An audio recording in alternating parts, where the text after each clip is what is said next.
आपका स्वागत है हमारे YouTube चैनल नीरज सोनी की दुकान पर। आज का हमारा इम्पोर्टेंट टॉपिक है दोहरा निषेचन यानी कि डबल फर्टिलाइजेशन। ठीक है, इससे पहले हमने आपको दो वीडियो में बताया था। एक तो माइक्रोस्पोरोजेनेसिस और दूसरी थी मेगास्पोरोजेनेसिस। ठीक है, आज हमारा है दोहरा निषेचन। अब देखिए, इससे पहले देखिए फ्रेंड्स, इससे पहले हमने आपको बताया था कि परागकोश के अंदर परागकण का निर्माण होता है और अंडाशय के भीतर यानी कि अंडाशय के अंदर जो बीजाणु होता है उसके अंदर हमारा अंडकोशिका का निर्माण होता है।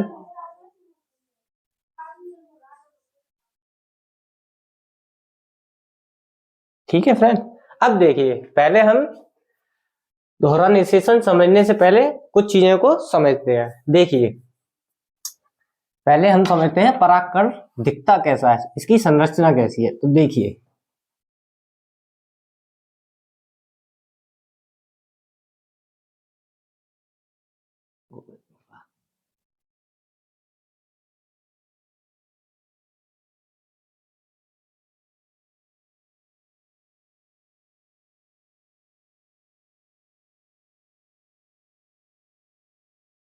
देखिए फ्रेंड्स, इसमें एक होता है हमारा वर्धी केंद्रक, बड़ा वाला, और एक पाया जाता है इसमें छोटा केंद्रक। इसको कहते हैं हम जनन केंद्रक। ठीक है फ्रेंड्स, अब देखिए, एक परागकण के अंदर एक बड़ा केंद्रक पाया जाता है जिसको हम कहते हैं वर्धी केंद्रक, और इसी के अंदर एक छोटा केंद्रक पाया जाता है जिसको हम कहते हैं जनन केंद्रक। अब देखिए, ये परागकण की बाह्यचोल होती है, जो बाहर वाली लेयर,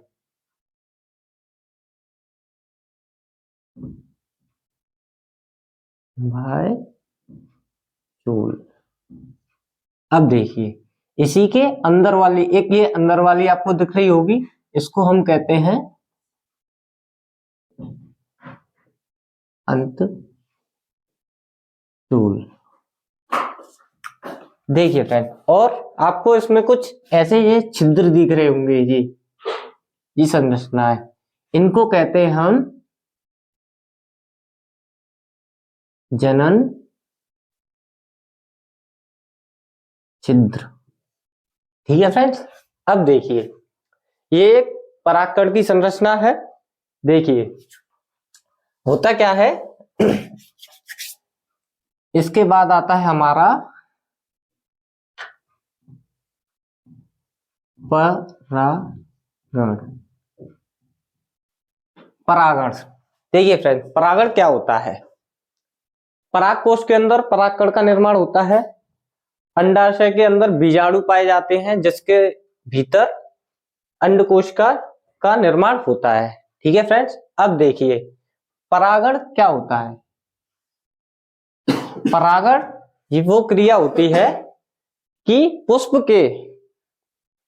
के परागकोश से परागकण की वर्तिकाग्र पर आना ही परागण की क्रिया कहलाती है। यानी कि यहाँ जो परागकण बन रहे हैं इसमें परागकोश में, इनका वर्तिकाग्र पर पहुंचना ही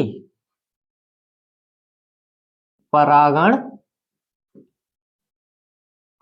कहलाता है। ठीक है फ्रेंड्स, यानी कि परागकण का वर्तिकाग्र पर पहुंचना ही परागण कहलाता है। अब देखिए फ्रेंड, परागण होते हैं दो प्रकार के। एक होता है स्वपरागण,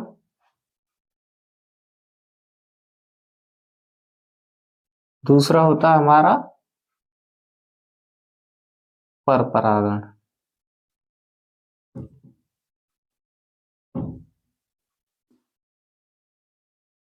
स्वपरागण में क्या होता है? देखिए फ्रेंड्स, स्वपरागण में होता क्या है कि स्वपरागण में होता क्या है कि जब किसी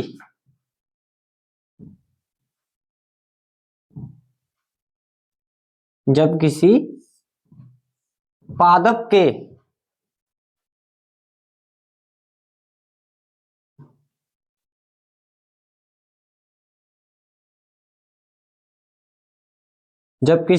एक पादप के परागकोश से उसी पादप के पुष्प की वर्तिकाग्र पर, यानी कि एक ये मान लो ये वाला पुष्प यहां लग रहा है, ठीक है।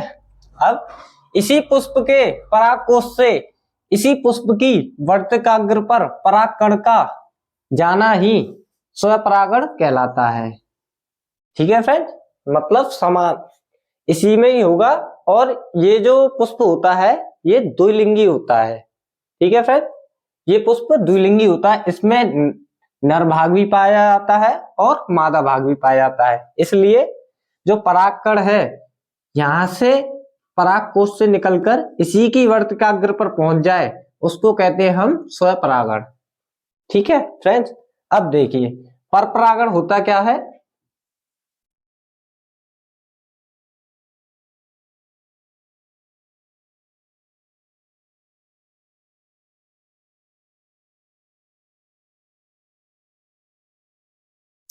जब किसी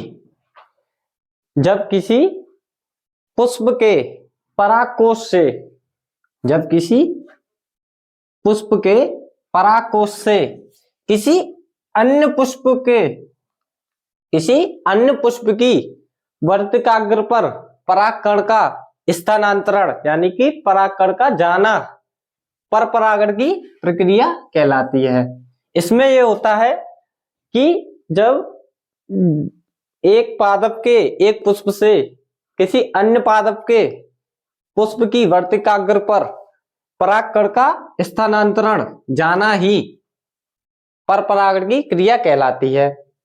इसमें इस क्रिया के लिए कुछ कारकों की आवश्यकता होती है, जैसे यहां से परागकण दूसरे पादप के पुष्प की वर्तिकाग्र पर पहुंचाने के लिए कोई कारक भी तो चाहिए। वो देखिए, वायु हो सकती है, जल हो सकता है, कीट हो सकता है, मधुमक्खी होती है। तो इसमें कई सारे कारक आते हैं, जल, वायु, कीट, ऐसे करके कई सारे कारक आते हैं। अब देखिए फ्रेंड, देखिए फ्रेंड्स, हमारे जो स्वपरागण होता है वो भी दो प्रकार का होता है। ठीक है फ्रेंड, देखिए यहां से मैं इसको छोटा कर देता हूं।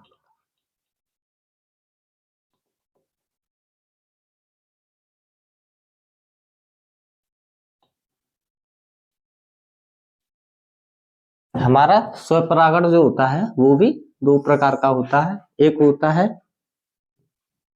स्वयुग्मन और दूसरा होता है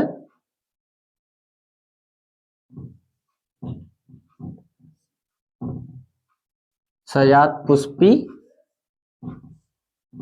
परागण। देखिए फ्रेंड, स्वयुग्मन ये होता है कि जब किसी एक पुष्प के परागकोश से उसी पुष्प की वर्तिकाग्र पर परागकण का जाना ही स्वयुग्मन कहलाता है। ठीक है, जब किसी एक पुष्प के परागकोश से निकला हुआ परागकण उसी पुष्प की वर्तिकाग्र पर पहुंचे, ठीक है, उसी पुष्प की वर्तिकाग्र पर पहुंचे, ठीक है, उसको कहते हैं हम स्वयुग्मन। अब देखिए फ्रेंड, सजात पुष्पीय परागण क्या होता है कि किसी पादप के एक पुष्प के परागकोश से परागकण उसी पादप के दूसरे पुष्प की वर्तिकाग्र पर पहुंचे उसको कहते हैं हम सजात पुष्पीय परागण। मतलब इसमें एक ही पादप एक ही है, पर इसके एक पुष्प के परागकोश से दूसरे पुष्प की वर्तिकाग्र पर परागकण का स्थानांतरण ही सजात पुष्पीय परागण कहलाता है। ठीक है फ्रेंड्स। देखिए फ्रेंड्स, दोहरा निषेचन होता क्या है। देखिए इसमें क्या होता है, हमने आपको बताया था जो पुष्प का मादा भाग होता है, ठीक है, मादा भाग के अंडाशय के अंदर पाए जाते हैं बीजाणु। ठीक है, बीजाणु, यहां मैंने एक बीजाणु बना के दिखाया है। अब देखिए फ्रेंड, पहले होती है परागण की क्रिया। परागण की क्रिया कि परागकण वर्तिकाग्र पर पहुंचता है। ये वाला जो परागकण है ये किसी भी, या तो परपरागण हो सकता है या स्वपरागण, ठीक है, और ये परागकण यहां से वर्तिकाग्र पर पहुंचता है। अब देखिए फ्रेंड, ये परागकण जब वर्तिकाग्र पर पहुंच जाता है तो यहाँ वर्तिकाग्र से कार्बनिक अम्ल को अवशोषित कर फूल जाता है। ये परागकण यहाँ आएगा और यहां से कार्बनिक तत्वों को अवशोषित करके फूल जाता है। ठीक है फ्रेंड्स। अब ये फूल जाता है तो देखिए इसका जो परागकण का जनन केंद्रक है, ये जो जनन केंद्रक है ना, ये जनन केंद्रक ये होता है विभाजित, और विभाजित होकर यहाँ दो नर युग्मक बनाता है। ठीक है फ्रेंड, दो नर युग्मक बनाता है। और देखिए इस परागकण में जो जनन छिद्र से ये अंतचोल, ये अंतचोल है जो अंदर वाली, ये जनन छिद्र के द्वारा एक पराग नलिका निकालती है। यहां से एक नली सी निकालेगी, पाइप कह लो जैसे,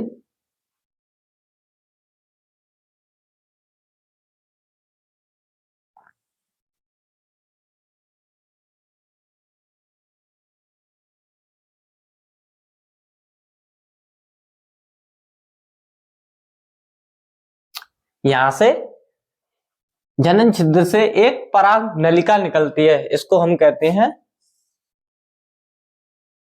पराग नलिका। ये निकलती है जनन छिद्र से अंतचोल के जरिए। अब देखिए यहाँ पे जो जनन केंद्रक था ये विभाजित होकर तो नर युग्मक बनाता है, ऐसे करके ये दो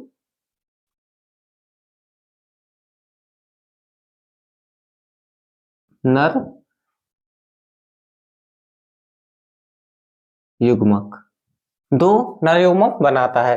देखिए फ्रेंड, जो पराग नलिका निकली है ये अंडाशय से होती हुई बीजाणु द्वार में प्रवेश कर जाती है। मतलब बीजाणु द्वार की साइड से भ्रूणपोष में प्रवेश कर जाती है, इसके अंदर चली जाती है। ये भ्रूणपोष है, जहां हमने आपको प्रीवियस वीडियो में बता रखा था इसका निर्माण, मेगास्पोरोजेनेसिस।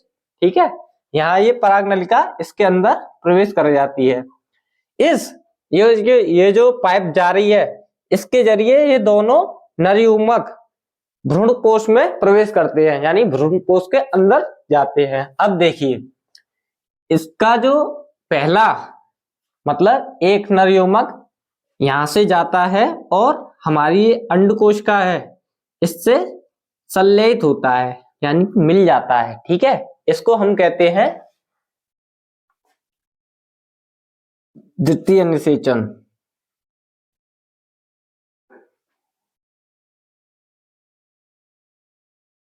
द्वितीयक निषेचन। निषेचन के पश्चात यहां ये क्या करते हैं, युग्मनज का निर्माण हो,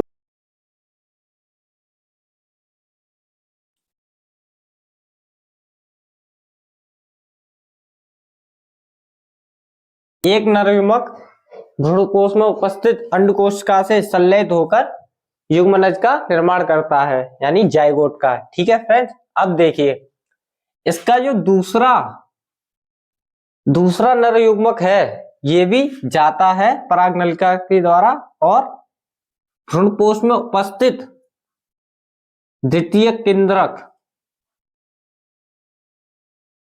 ये नर युग्मक जाता है और द्वितीय केंद्रक से संलयित होता है और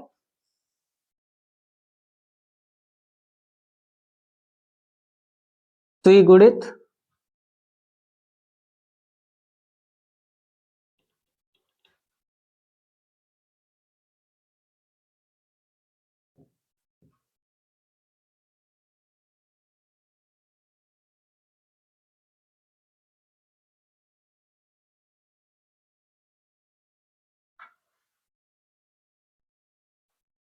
द्विगुणित प्राथमिक भ्रूणपोष का निर्माण करती है।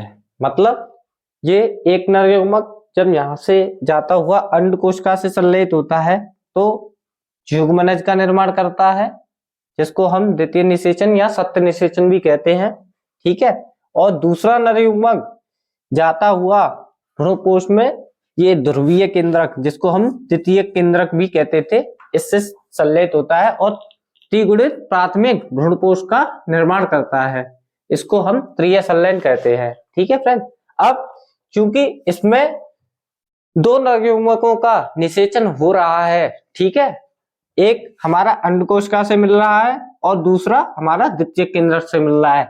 क्योंकि इसमें दो निषेचन की प्रक्रिया हो रही है, इसलिए हम इसको संपूर्ण क्रिया को दोहरा निषेचन कहते हैं। अब देखिए फ्रेंड्स, जब यह प्रक्रिया हो जाती है, सारी निषेचन कंप्लीट हो जाता है, तो पुष्प के ये सारे भाग गिर जाते हैं। इसका बाह्यदल गिर जाएगा,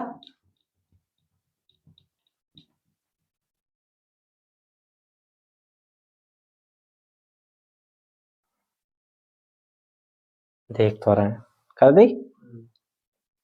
जब ये निषेचन की प्रक्रिया हो जाती है तब देखिए इसके जो ये पुंकेसर, बाह्यदल, दल, ये सारे पुष्प से गिर जाते हैं और पुष्प का जो हमने आपको मादा भाग बताया था, अंडाशय, अंडाशय जो होता है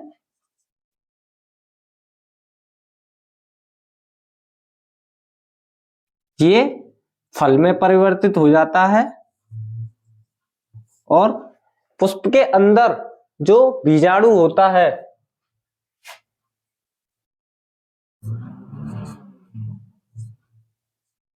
यह बीज में परिवर्तित हो जाता है, बीज में परिवर्तित